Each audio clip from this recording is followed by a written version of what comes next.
Warning! Save vs. Nerd Rage may not be suitable for all listeners. The reason for this is we tend to curse a lot. If you don't like that sort of thing, you probably should walk away right about now. You're still here? Alright, let's do this. Save vs. Nerd Rage.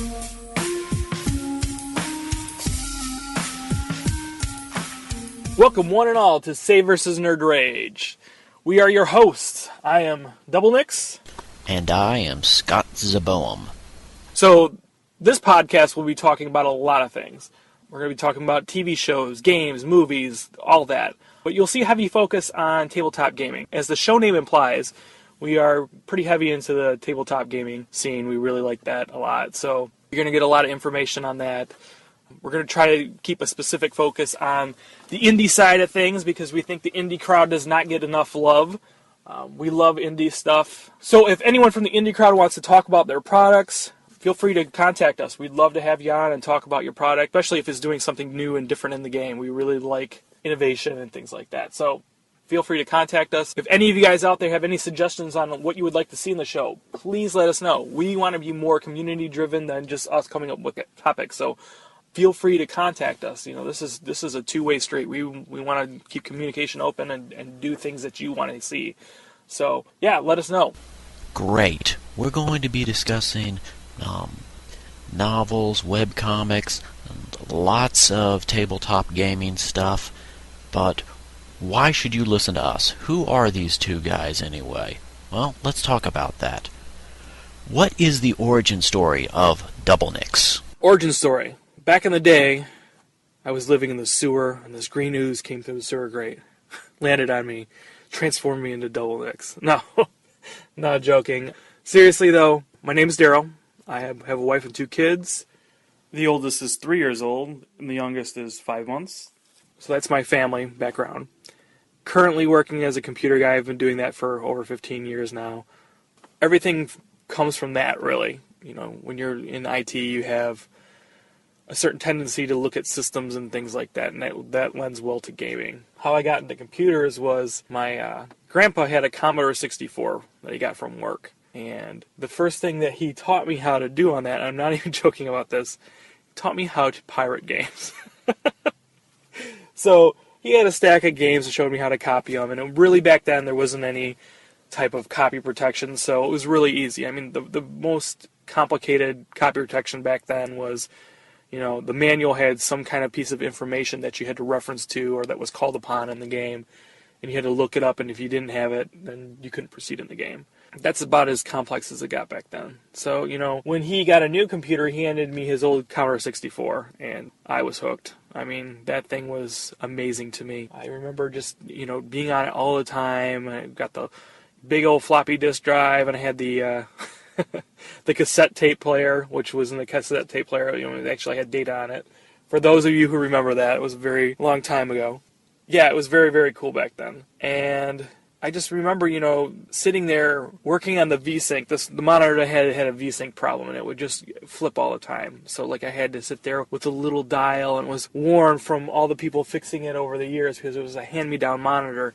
And just sitting there for like 20 minutes as a young kid, 5, 6 years old, I mean, that was a very tedious task, but for me, completing that task was a big reward because I got to play on the computer. And like I said, that lends well to gaming. I mean, gaming is built around systems, and anyone with a computer background is going to have a heavy interest in systems. So how I got into gaming was, you know, when I was in high school and middle school, I was a hip-hop kid, believe it or not. I thought I was super cool and wore styles that nobody else wore and all that, so very interesting being me. Let's put it that way. But, you know, I tend to fit in with all kinds of groups. I mean, I jumped around from all different kinds of groups. I'd get along with the punk kids and the nerd kids, some of the jocks. Some of the jocks I didn't like, but some of the jocks were cool. So I bounced around a lot, and my nerdy group of friends are the ones that brought me into gaming. You know, I remember this one guy that was in my computer. It was a basic programming language class, and he brought me into the gaming group, and they were playing Rifts. That was the first game that I was introduced to, and it was very interesting. It was a coalition game. I played a special forces guy named Johnny Blaze. Very creative there. But, you know, that's how it is when you first start off. You kind of just take what you know and plug it in there. So we started playing this game, and I got hooked instantly.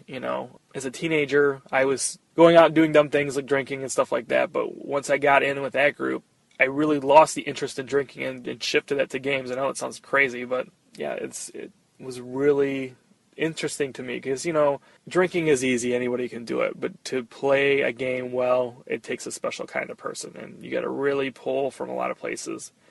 Much more difficult. So it was a lot more fun for me. And after that, it really expanded my whole world just in a lot of different ways. I really fell in love with reading because before then, reading was something that you did in school.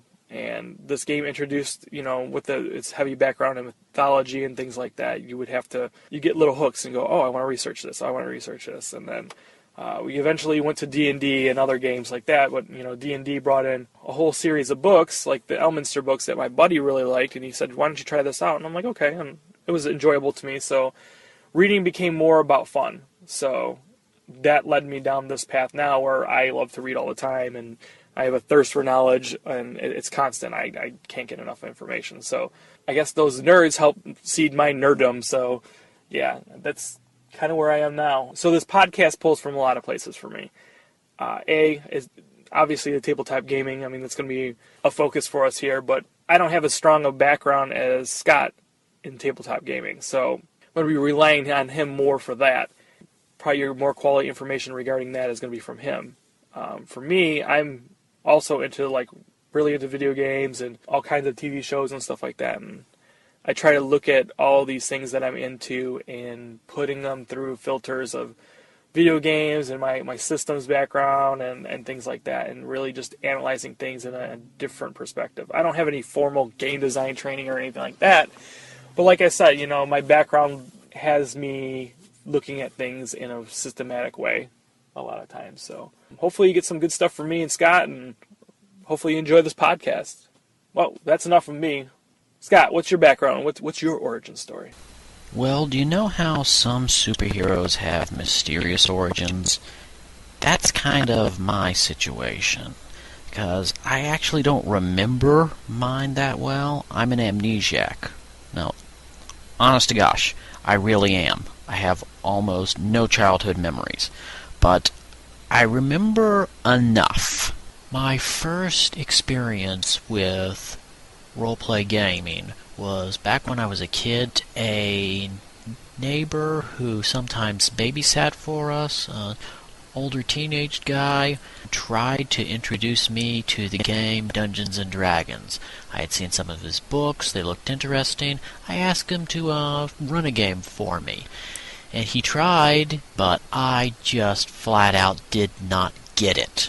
I was looking at the game, and I thought that I was supposed to pick my actions from a list of choices. I did not understand that I was supposed to be creating my own choices and actions. Now, fast forward several years, I was in college before I had my next experience with gaming. And while I was at college, I was taking an Introduction to Communications course. There was on campus a small group of players who were getting together for a weekly Dungeons & Dragons game, and I asked if I could set in on a session and observe the ways in which they communicate. This resulted in a moderately interesting communications paper. It would have made for a brilliant sociology paper, but I wasn't taking a sociology class at the time. After that experience, I became involved in gaming myself. I started playing a variety of different games. I had a few articles appear in a zine called RPG Tips Weekly. One article appeared in Palladium Books' The Rifter magazine, issue number 45. But I'm most proud of the few segments that I wrote for a podcast that was entitled The Dragon's Landing. That experience developed into me editing a new open source gaming system which was designed by the Dragon's Landing crew. More recently, I was the editing director of a charity project which is due to be released by Palladium Books. So this led both me and Daryl to a place where we decided that we really wanted to create something for our own. something for which we have a lot more creative control. So we were discussing that desire, and then Doublenix, Daryl, suggested that we create our own show. And that's what you're hearing right now. This is our first big effort to be our own bosses in some realm. We just really want to create something with our own name brand on it. I totally agree, Scott. I think it even goes beyond us, though. I think this is not only being able to put our name on something creative out there in the world, but being a sharing ground where other people can share their creative works and we can talk about them, analyze them, see if we can improve them in any way, shape, or form. Just bring awareness to other people's works. We want to be a platform for everybody. And I hope you guys all enjoy this show and continue listening because we got some other good stuff. So let's go. Save versus Rage. Follow a mage on his bloody journey into villainy in the Descent into Darkness novella series by author Doris Ross. Against all odds, Botvian Delthenurk managed to leave his serf family behind. Determined not to fall into his inferior origins, he seeks to prove that he is someone worthy of respect and remembrance. Yet his aspirations lead Botvian down a path far darker than his teachers intended. A chance discovery will see him cast out of the acclaimed College of Magery into exile, thus laying the foundation of a quest of revenge, dominance, and power. Before he is done, he will bathe his world in blood. The first 3 novellas in the Descent into Darkness series, His Own, Her Lord, and His Beast, are available individually as ebooks through Kindle, Nook, and other popular e-readers, and as a single printed volume entitled Descent into Darkness Volume 1, He Begins, now available on Amazon. For more information on the series and sample chapters, visit the author's website, www.dorisross.com. Now it is time for the news with Doublenix.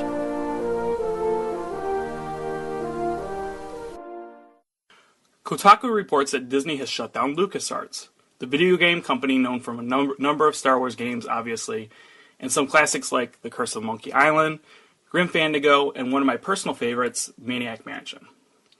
The 2 games that were in the works, Star Wars First Assault and Star Wars 1313, were canceled with this change. Instead of keeping LucasArts for in-house development, Disney is shifting to a licensing model, keeping the company's name only for that purpose. This is sad news for my generation of geeks, as many of us have grown up on a number of these games. It is hard to look forward and guess on what will happen in the future because of this change. My hope is some motivated developers will come out to work on some new interesting games. There's also some chatter that Star Wars 1313 may be saved by licensing, so that's positive. However, my gut feeling is we're going to be bombarded with a ton of shit games targeting little kids like Ewok Cuddlefest or Jar Jar Dance Party. In related news, the source code for Jedi Academy and Jedi Outcast have been released to the public. This is a very cool move. Not only does it keep these games alive, this allows for even more mods to come out for these games. In a few short months, I'm sure that we'll see some very cool projects stemming from the release of the source code. Raven Software, Save vs. Nerd Rage tips its hat to you. Thanks for showing the fans some love. People out there, got any comments about LucasArts getting shut down? Or Raven Software's awesome move to release the source code? If so, hit us back and let us know what you think. GamesIndustry.biz reports that the new Tomb Raider has the most successful launch in the franchise's history. Not only that, but the game is also enjoying the most successful launch of 2013 so far. The developer, Crystal Dynamics, is pleased, no doubt. I, for one, am very happy about this news. Everything I have seen or heard regarding this game has been positive, with only people talking about little minor blemishes here or there. I was really worried about the whole gritty direction thing they were going with this one, as the gritty and dark reboots have kind of overstayed their welcome at this point. However, this offering may be one of the few gems in this season. For you guys out there who have played the game, what do you think about it? Is it worth your gaming dollar? Hit us back, give us some feedback, let us know what you think about the game. Sega. Sega. Why? A lot of people have been complaining about Aliens Colonial Marines for many reasons. One of them being about how the trailer looks substantially different from the actual game. Long story short, a Reddit user filed a complaint with the Advertising Standards Authority in the UK, and Sega played the "we didn't know how different the game was from the trailer" card. Sega is putting up disclaimers to state there's a difference between the game and the trailer's quality, but, really, my response to this is so what? This little disclaimer does nothing. How many ads have you seen where it says a game trailer is not representative of the final product in tiny text at the bottom of the screen, just for a moment or two? There's a lot of them. So this whole thing is worthless. On the other hand, I'm glad that Sega actually admitted there was a difference and didn't try to pretend otherwise. Can someone just please make a damn good Aliens game at this point? This one should really be a no-brainer. I can't tell you how many times this has been screwed up. At this point, someone should have just been able to figure it out. So, feedback time. If you played this game, give us your take on it. Also, feel free to share your least favorite alien-inspired game. There's a huge cesspool to pick from, so feel free to bring whichever one you want to bring the most hate on. You know what I like? I like when a company does something really wrong, and they end up paying up for those bad actions and intentions. So when I heard when the War Z was attacked again, a smile crossed my face. Though the intent this time was to take account information, the company took down the game to prevent that user account information from being used. In the message that they posted on their forum site, I really like the just generic "we encrypt all passwords" statement with no specifics about what kind of encryption they use, and that is immediately followed by "our research shows that many users are not using strong passwords." Now, when you use a statement like that, especially when it's immediately after the whole, "hey, we're covering our butt because we're saying we're encrypting all passwords," I see that kind of statement as an indirect way of saying that it's still the user's fault if their password gets brute forced. Very classy. But I expect nothing less from these guys. This whole the War Z thing from beginning to end, it was upsetting at first. But now it's reached to the point where it's just pure comedy. I like how their advertising for the game and what they actually delivered on their release got them basically delisted from Steam. That was cool. But now we're at this point again where something happens, and instead of saying, "hey, we take full responsibility for it," it's immediately followed up with, "your password is weak, so that's your fault." I don't like that. Not cool. So guys, who hates this game as much as I do? Who hates these people behind it as much as I do? I would love to hear from you and hear your opinion on it, or if you want to take the other side of it, go ahead. I'd love to debate this out with you, so give us some feedback.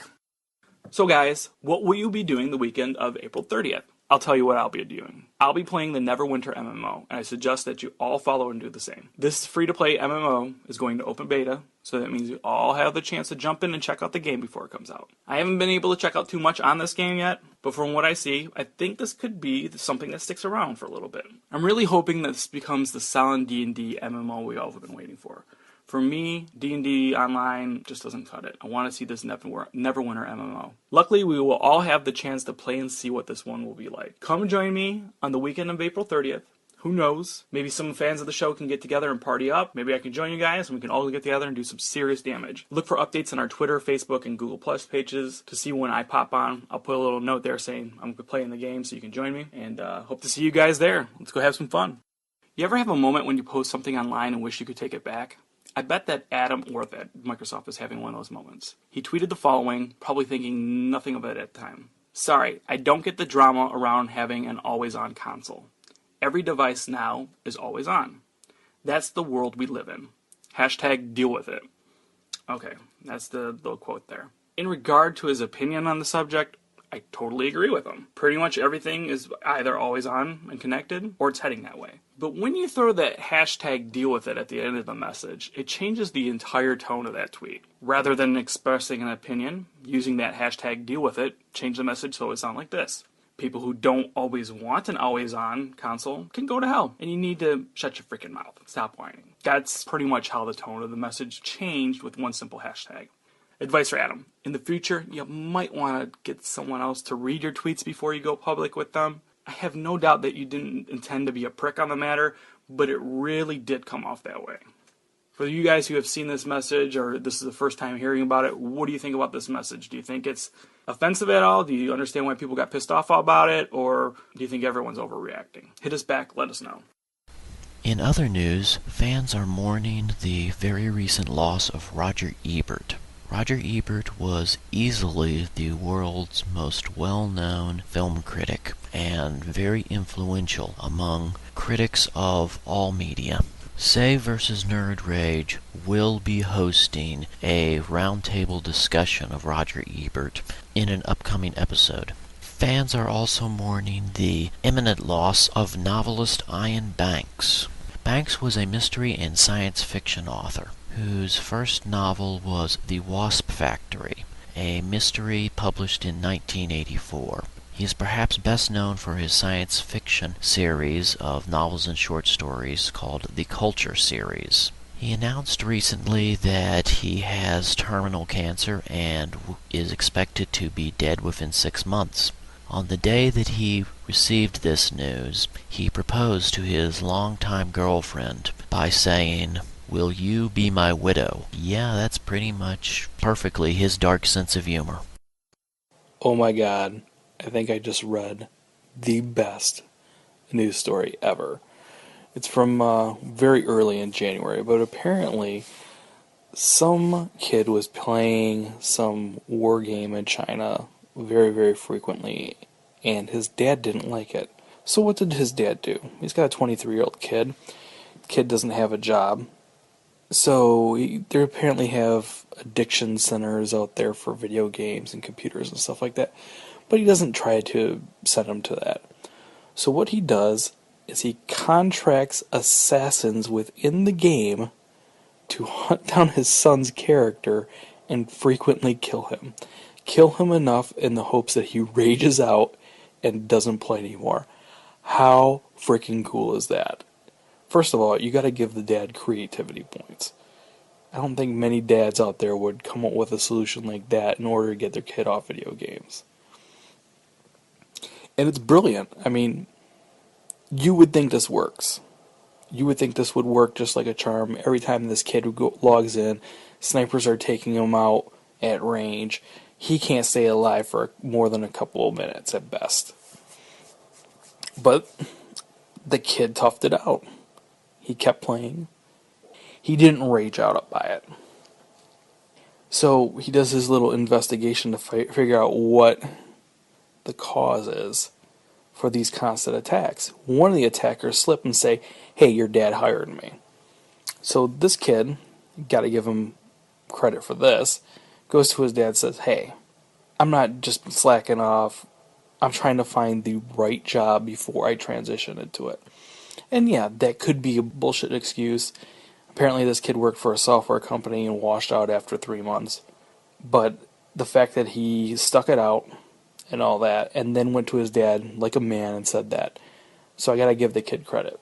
But the dad, that's just an epic move. It's freaking hilarious.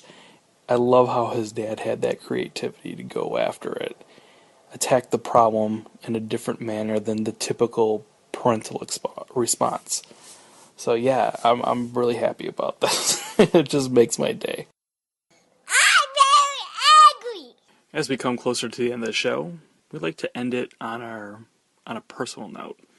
The show, as you guys know, is called Save vs. Nerd Rage. We all know what nerd rage is. Nerds tend to get a little protective about the things they like and get very upset when you change things or properties they like get mangled or messed with in a way they do not like. So the purpose of the rage at the end of the show is to give either Scott or myself or one of our guests the opportunity to vent their frustrations about whatever is bothering them. So we give the people the opportunity to vent their frustrations, and this is going to be open to you guys as well. Feel free to send in your own rages, and we will be happy to host them on here. So with that, let's head into our first rage, and it's by yours truly. So I caught a little news article on IO9 this week that really sent me off. I got super pissed when I read it. So Fox is going after people on Etsy and things like Etsy, sending cease and desist letters to people who are making Jayne hats. As we all know, the Jayne hat that we're referring to is from the Firefly character, and it's a monstrosity of wool. Nice orange color, but it's a cool little thing for fans of the show to be able to purchase and wear around. Everyone likes their Jayne hat, you know. It may not be beautiful, but sure keeps your head warm, right? So Fox, after shitting on this franchise when they were putting out the shows, we all know the backstory about that, about how Fox did everything possible to make sure that show would not be a success, right? So it's a freaking awesome show. We lost it because of Fox. We're 10 years down the line. They're bitching that they can't make more money off the show. They will not bring back. Every attempt to bring that thing back, it gets shut down, right? So they don't care about the IP. They care about putting the freaking money in their pocket. And they're going after fans who are taking their own time crafting a product that did not exist for purchase before. And, well, Fox goes, hey, people are making these and they're selling them. And they're making money.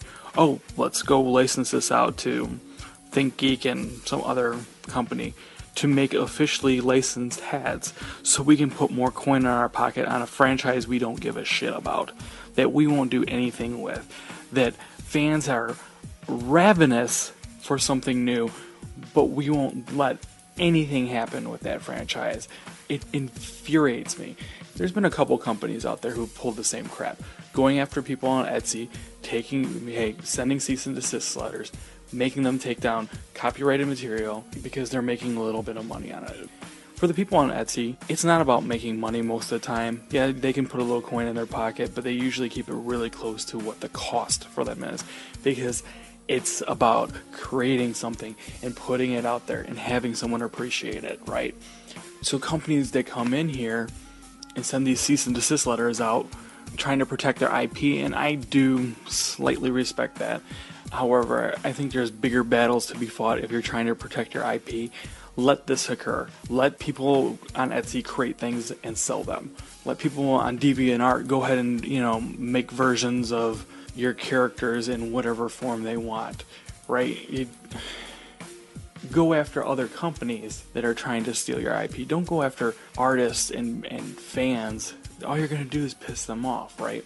But it's doubly sucky when it's Fox, a company who has crapped on a lot of nerd franchises, and especially frickin' Firefly, which they screwed up from go, which they kept sinking down, which they won't let evolve into any other kind of project, right?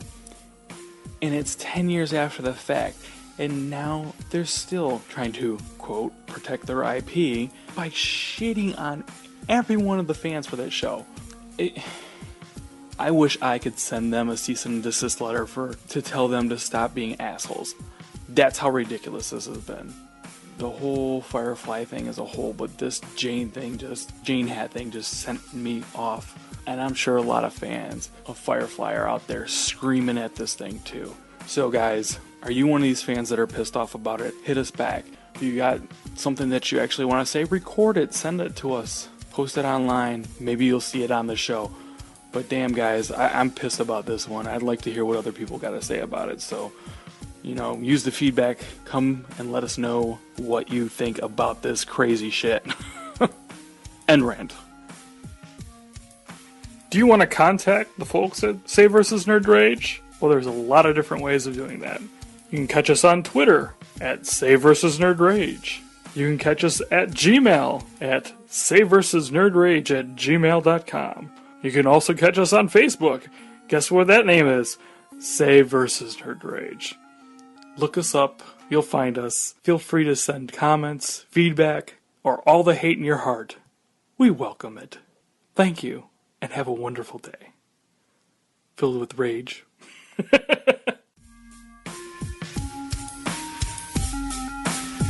Say vs. Nerd Rage.